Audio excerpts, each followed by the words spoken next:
Waheshimiwa wabunge,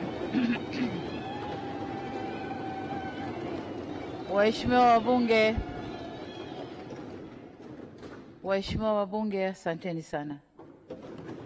Sauti. Mheshimiwa Spika Dr. Tulia Ackson, Spika wa Bunge la Jamhuri ya Muungano wa Tanzania, Mheshimiwa Jakaya Mrisho Kikwete, Rais mstaafu wa Jamhuri ya Muungano wa Tanzania, Mheshimiwa Hussein Ali Mwinyi, Rais wa Zanzibar na Mwenyekiti wa Baraza la Mapinduzi, Mheshimiwa Kassim Majaliwa, Waziri Mkuu wa Jamhuri ya Muungano wa Tanzania, Mheshimiwa Frederick Sumaye na Mheshimiwa Mizengo Kayanza Pinda, mawaziri wakuu wastaafu wa Jamhuri ya Muungano wa Tanzania, Mheshimiwa Doto Mashaka Biteko, Naibu Waziri Mkuu na Waziri wa Nishati, Mheshimiwa Musa Zanzungu, Naibu Spika wa Bunge la Jamhuri ya Muungano wa Tanzania, waheshimiwa mawaziri na manaibu mawaziri, waheshimiwa wenye viti na waheshimiwa wabunge wote wa Bunge la Jamhuri ya Muungano wa Tanzania, Mheshimiwa Hamza Said Johari, mwanasheria mkuu, na ndugu Baraka Leonard, katibu wa Bunge la Jamhuri ya Muungano wa Tanzania, viongozi mbalimbali, waalikwa wenzangu, siku hii, mabibi na mabwana, habari za mchana. Jamhuri ya Muungano wa Tanzania. Mheshimiwa Spika, hakika tunayo kila sababu ya kumshukuru Mwenyezi Mungu mwingi wa rehema kwa kutuwezesha kufikia kushuhudia shughuli hii adhimu katika historia ya bunge letu tukufu. Katiba ya Jamhuri ya Muungano wa Tanzania inanitaka leo kuhutubia bunge la 12 la Jamhuri ya Muungano wa Tanzania kwa lengo la kuhitimisha shughuli za bunge hili ili kuwezesha kuanza kwa mchakato wa uchaguzi mkuu wa mwaka 2025. Mheshimiwa Spika, nashukuru sana kwa nafasi hii ya kulihutubia bunge ili niweze kutimiza wajibu wangu huu wa msingi wa kikatiba. Shukrani nyingi ni kwa uongozi wako shupavu, mahiri na wenye weledi mkubwa.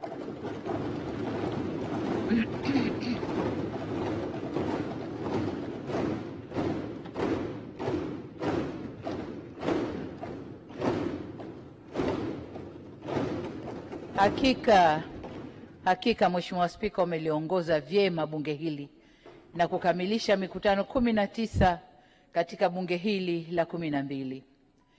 Najua haikuwa kazi rahisi, lakini pia ni kazi nyepesi kwako, kwani kuna wengi na kila mmoja na kichwa chake ndani ya bunge hili.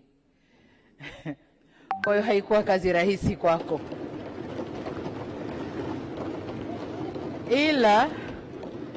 ila kwa uhodari mkubwa umeweza kufikisha mashua yetu bandarini kama wanavyofanya manahodha makini. Katika historia ya nchi yetu, wewe ni mwanamke wa pili kushika wadhifa huu wa juu kabisa katika mhimili huu wa kutunga sheria. Hakika hujatuangusha wanawake wenzio.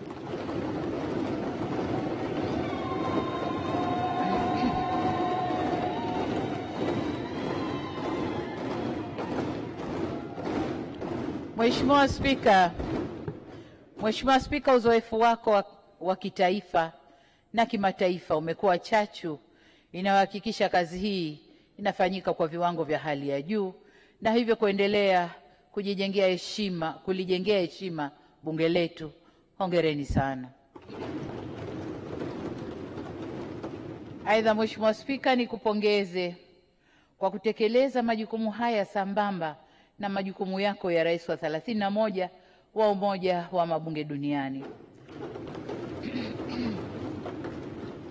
Mheshimiwa Spika, kule nako umeweka historia ya kuwa mwanamke wa kwanza kutoka Afrika kuchaguliwa kushika nafasi hiyo.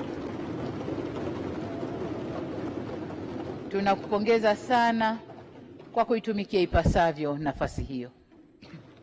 Mheshimiwa Spika, vile vile niwashukuru naibu spika Mheshimiwa Musa Azan Zungu pamoja na wenye viti wote wa Bunge kwa kutekeleza majukumu yao kwa uzalendo na kwa weledi. Asanteni sana.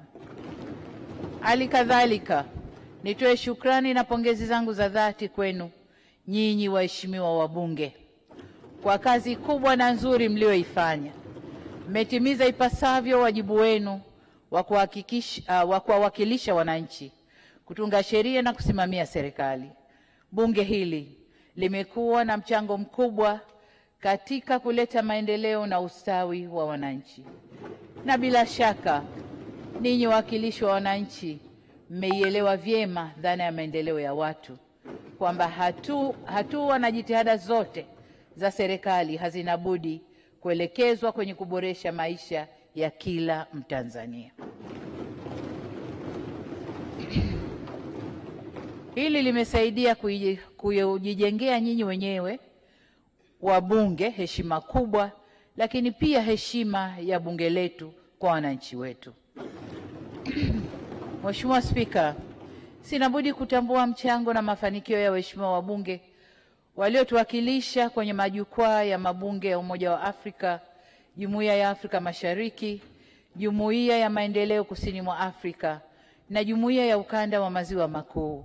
Kipekee nimpongeze Dr. Deo Mwepinga kwa kuchaguliwa kuwa katibu mkuu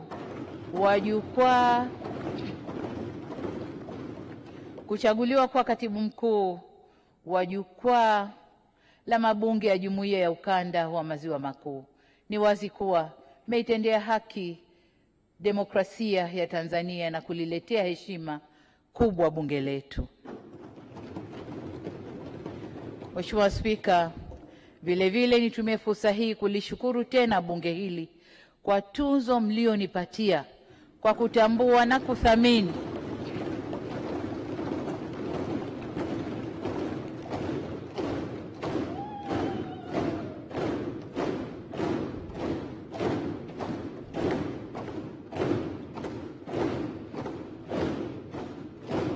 na washukuru waheshimiwa wabunge kwa kutambua na kuthamini mchango wangu katika maendeleo na ustawi wa nchi yetu. Ila kama nilivyosema siku nikipokea tunzo hiyo, mafanikio haya yaliyopatikana yanatokana na mchango mkubwa wa bunge, viongozi wenzangu serikalini pamoja na Watanzania wote. Kwa hiyo tunzo ile ni yetu sote. Nawashukuru sana kwa ushirikiano wenu. Mheshimiwa Spika, nitumie fursa hii kuwashukuru watangulizi wangu ambao leo hii nipo nao hapa, kwa kuwa nilisimama juu ya mabega yao na kuweza kujifunza. Hakika misingi imara walioiweka imewezesha kupatikana kwa mafanikio haya mbalimbali katika kipindi changu cha miaka minne. Nikiri tu kwamba misingi yao na ushauri wao kwa wale niliobahatika kufanya kazi nao umenisaidia sana mimi binafsi pamoja na serikali ninayoiongoza. Nimefurahi kuona Mheshimiwa Rais Mstaafu Dr. Jakaya Mrisho Kikwete yupo hapa pamoja na makamo wa rais wastaafu na pia mawaziri wakuu wastaafu, tupo nao hapa pamoja. Nichukue fursa hii kuwashukuru sana viongozi hawa kwa msaada wa kimawazo na ushauri ambapo wameendelea kunipa katika kipindi chote cha uongozi wangu. Hakika nimeamini kuwa wazee ni dawa, na palipo na wazee hapa haribiki jambo. Nawashukuru sana. Mheshimiwa Spika, nikimalizia shukrani zangu, ila sio kwa umuhimu, ni washukuru waajiri wangu wa Tanzania. Hakika wao ndio hamasa na chachu ya mimi kufanya yote haya.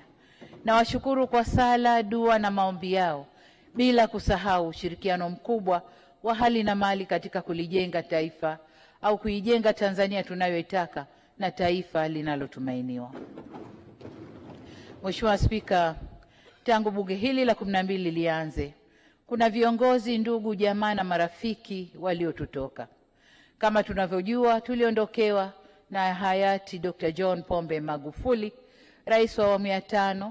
Vile tuliondokewa pia na hayati Mzee Ali Hassan Mwinyi, Rais mstaafu wa awamu ya pili hayati Cleopa David Msuya, aliyekuwa makamu wa kwanza wa rais na waziri mkuu mstaafu, na hayati Edward Ngoyai Lowassa, aliyewahi kuwa waziri mkuu. Mheshimiwa Spika, hata katika bunge hili wapo pia wabunge wenzetu tulikuwa nao wakati nikizindua bunge hili tarehe 22 mwezi wa 4 2021, ila sasa wametangulia mbele ya haki. Taendelea kuwakumbuka Mheshimiwa Martha Umbula, viti maalum, Mheshimiwa Atashasta Nditie wa jimbo la Muhambwe, Mheshimiwa Khatibu Haji wa jimbo la Konde, Mheshimiwa Elias Kwandikwa wa jimbo la Ushetu, Mheshimiwa William Olenasha wa jimbo la Ngorongoro, Mheshimiwa Irene Ndiamkama, viti maalum, Mheshimiwa Musa wa jimbo la Amani, Mheshimiwa Francis Mtega wa jimbo la Mbarali, na Mheshimiwa Ahmad Abdul Wakil wa jimbo la Kwahani, na vile vile Mheshimiwa Dr. Fosi Ndugulile wa jimbo la Kigamboni. Hivyo naomba tusimame dakika moja kuwaombea. Mwenyezi Mungu azipumzishe roho zao mahali pema peponi.